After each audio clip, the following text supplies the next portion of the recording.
standing up here in the shade for a minute. Can't believe how intense the sun is. Went back to the house and put some sunscreen on and put on a long sleeve shirt earlier today, but it's still pretty intense out here. Anyhow, this odd shape, I've been going back and forth over there, and I got to thinking about how to deal with this, and I came up here and made that gentle sweep down through the line, because like I said, I want to keep this stuff. Actually, I'm hoping to find out, you know, this is the kind of rye that makes seed, you know, gets up tall and have a seed tassel at the top. And I want to see if I can capture that seed in the combine.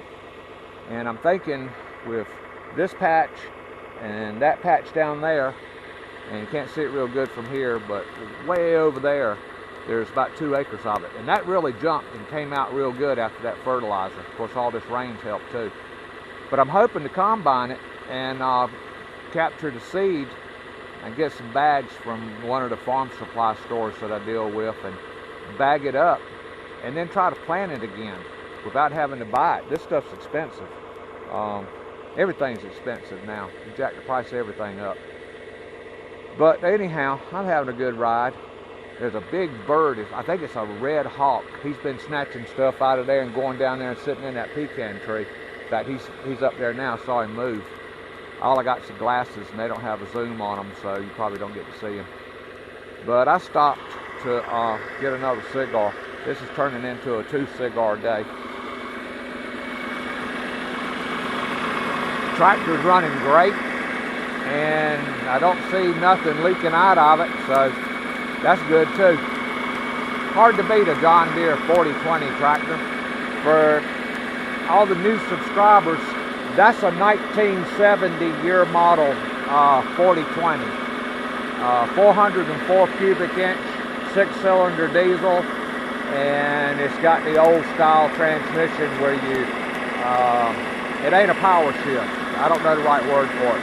Power shift, you know, real easy. You just bump things up, straight up and down. That one has quadrants, and you get into a quadrant and you got several gears in that quadrant. You don't do no quick shifting on that thing. It won't design for that.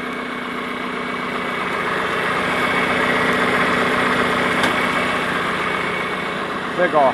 There's a real old video on my channel about how I got this tractor. Had to be God. In fact, I gave him the glory and the credit about me ending up with this tractor. Something interesting about it. I'm 62 years old, and I think the first time I ever saw a John Deere 4020 tractor, my uncle, cousin Scott's daddy, bought one and brought it here to this farm. The farm's been in the family a long time.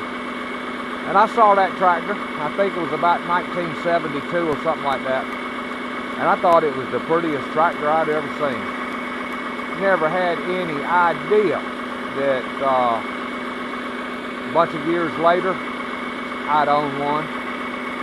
I really enjoyed this tractor. I think the worst mechanical, let's see now, I've had a water pump to go out. That wasn't too bad. The broke off bolt was a kind of an aggravation, but other than that, it wasn't too bad. Load control shaft, that was tedious, but God revealed the problem. There was a burr down there where the bushing goes in, and that burr was cutting the seal on the bushing. That thing hadn't leaked a drop since God showed me that. But the most expensive repair on this tractor has been that hydraulic pump. No, I said that wrong. That injector pump right up in there. Those things are complicated. I don't know anything about them or rebuilding one of them, so I hired John Deere, and I ended up with over $2,000 in that repair. But they fixed it. They fixed it right, and the tractor runs a whole lot better with that 100% rebuilt injector pump. I noticed it right off when they got it fixed that there was more to the tractor. I'd heard about you could turn up a tractor, turn up the injector pump on it, and get more horsepower. And I actually asked the guy, I said, "Did you turn this thing up?" He said, "No." He said, "I don't believe in that." He said, "I put it right back where the factory spec was." I said, "Well, it sure is running a whole lot better." He said, yeah, I saw the internal parts of it that I threw in the trash. It was wore out. But anyhow, that's kind of a little history about my tractor. I upgraded the lights. The fender lights are LED, then I added those up on top of the fender. A lot of people say it looks wrong, don't look right, and I added that one out in the front. But I work a job, you know, off the farm, so today's Sunday, and I did find out today's the 5th, April the 5th, Sunday, April the 5th. Found out when I went in the house, and my wife asked me had I sent our son a happy birthday thing. Yeah, today's his birthday. 46 years old. Time flies when you're having fun. Well, I'm gonna light this cigar and get back on this tractor and have some more fun.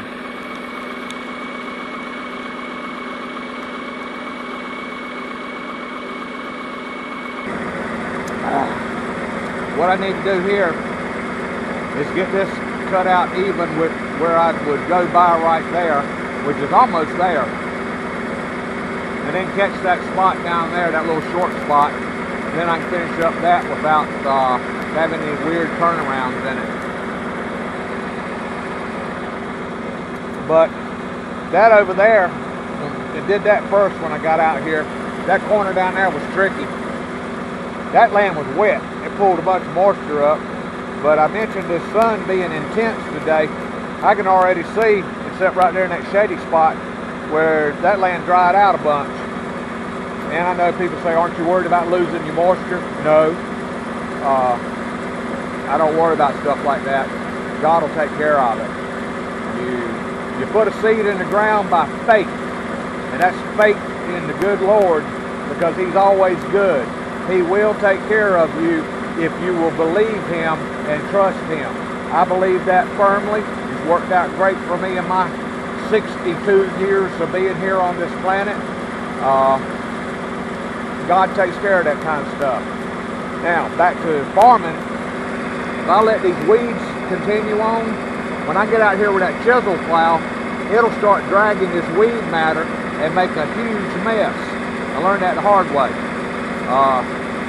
So by just knocking this weed matter down, and I've put the spacers back on the lift cylinder so that I'm back to running about an inch and a half deep in this soil. And this field is one of those fields that's got a lot of differences in it. Right up here, ground's hard as a rock. The disc only going in probably 3/4 of an inch, but that's just enough to knock the weeds off of it. Down there in that sand, the disc is dropping all the way down. When I get out here with the chisel plow, we'll work this tractor. You'll get to hear all 98 horsepower of this tractor work, because breaking that hard ground right there will put this tractor to work. That's always a fun ride too, because you've got to keep your hand right here. That load and draft, it don't work. By the time the tractor senses that it needs to pick up the tool, you're already spinning and bouncing so bad that you think you're gonna tear the tractor all to pieces. So I just keep my hand sitting right there on that control. That's the 3-point hitch lift. And when I feel the tractor starting to load down, I pick up a little bit. And when I get out of that load condition, I shove it back down, because I want to break it as deep as I can break it. That's the object of putting the chisel plow out here anyhow. Get it down there and break that hard pan. Well, yeah, I'm going to have to go to the house and get more coffee before I go to the next field. Alright.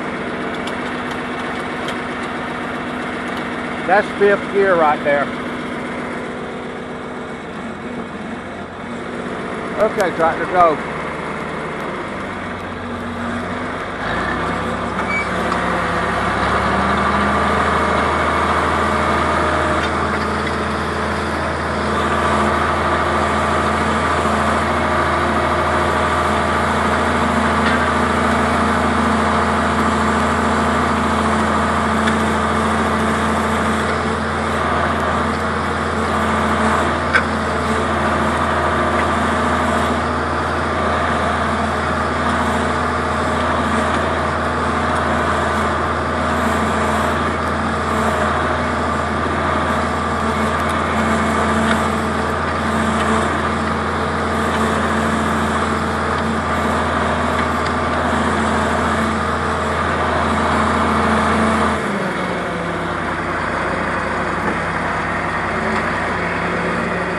Sorry about yanking my head around so much, but I had to keep a look at what I was doing there. If I make one more pass up through there, I'll have enough room to turn around without running into my ryegrass.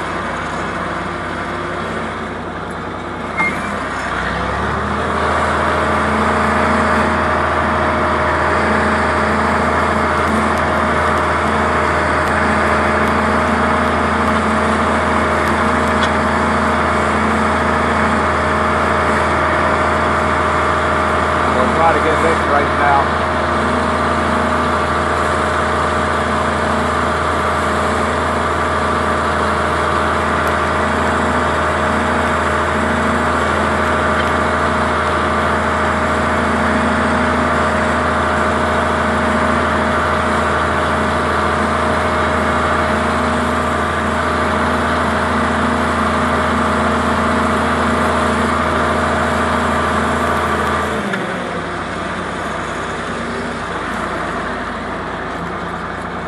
There, that got that.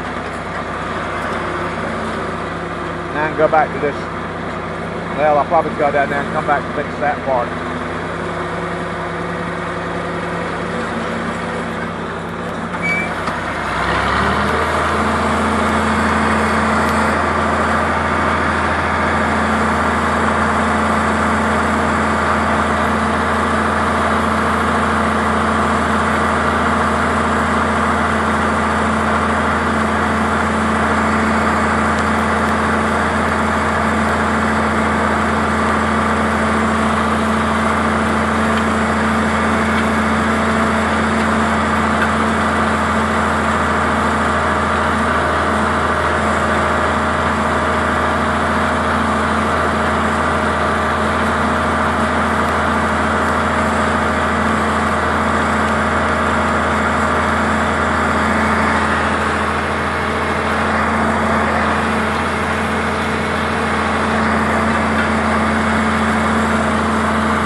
Rough land.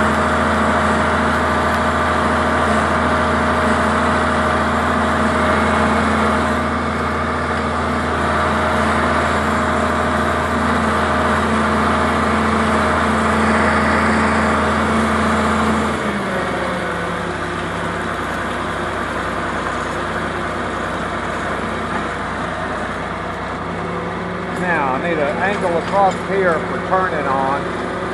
Then go on back down there and fix that.